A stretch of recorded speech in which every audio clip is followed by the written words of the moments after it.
Welcome to Moments in the Word. I'm James Tyler, your host, and this afternoon we'll be reading from 1 Corinthians chapter number 11, verses 1 through 22. Be ye followers of me, even as I also am of Christ. Now I praise you, brethren, that ye remember me in all things and keep the ordinances as I delivered them to you. But I would have you know that the head of every man is Christ, and the head of the woman is the man, and the head of Christ is God. Every man praying or prophesying, having his head covered, dishonoreth his head. But every woman that prayeth or prophesieth with her head uncovered, dishonoreth her head. For that is even all one as if she were shaven. For if the woman be not covered, let her also be shorn. But if it be a shame for a woman to be shorn or shaven, let her be covered.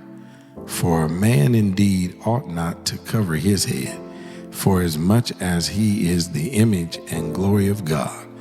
But the woman is the glory of the man. For the man is not of the woman, but the woman of the man.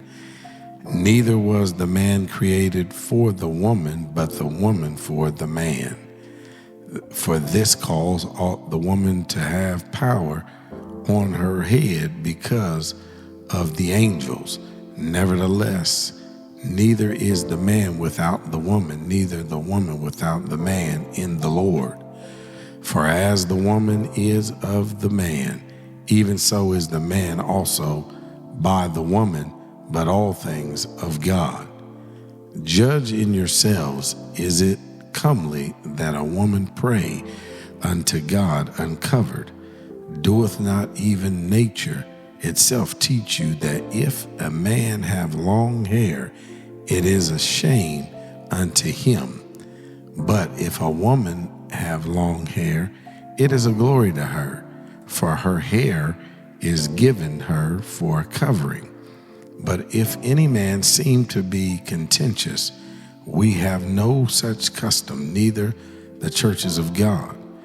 Now in this that I declare unto you, I praise you not, that ye come together not for the better, but for the worst. For the first of all, when ye come together in the church, I hear that there be divisions among you, and I partly believe it. For there must be also heresies among you, that they which are approved may be made manifest among you. When ye come together therefore into one place, this is not to eat the Lord's Supper. For in eating everyone taketh before other his own supper, and one is hungry and another is drunken. What? Have ye not houses to eat and drink in? Or despise ye the church of God, and shame them that have not? What shall I say to you? Shall I praise you in this? In this I praise you not. As we turn and we look at the context of this scripture here and this text of 1 Corinthians chapter number 11, verses 1 through 22, we definitely can see that it can be applied to our lives today. You know, here it covers two main topics: the roles of man and women in worship and the proper observance in the Lord's Supper. Paul begins by urging believers to imitate him as he imitates Christ. This reminds us to look for godly examples in our lives and strive to be examples for others. And we can ask ourselves, who are the Christ-like examples in our lives? And how can I better be a better example of Christ to those around me? Well, Paul discusses the concept of headship here, where Christ is the head of every man and man is the head of woman. This passage emphasizes the importance of respecting God's order and authority. In our daily lives, we can show respect for the authorities God has placed over us, whether in the family, workplace, or even our place of assembly.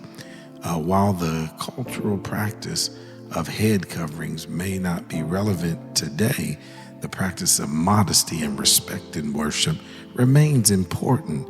We can reflect on how we present ourselves in worship and ensure it honors God. Paul here also criticizes the Corinthians for their improper conduct during the Lord's Supper, highlighting the need of unity and reverence. We should strive to maintain unity and avoid division within our church communities of body of believers. This can involve resolving conflicts and fostering a spirit of love and cooperation. When participating in the Lord's Supper or any form of worship, we should approach it with a heart of reverence and gratitude, remembering the sacrifice of Jesus.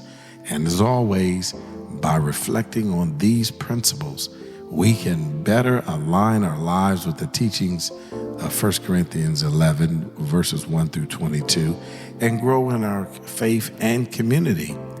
And the question is always asked, how do we feel about these applications?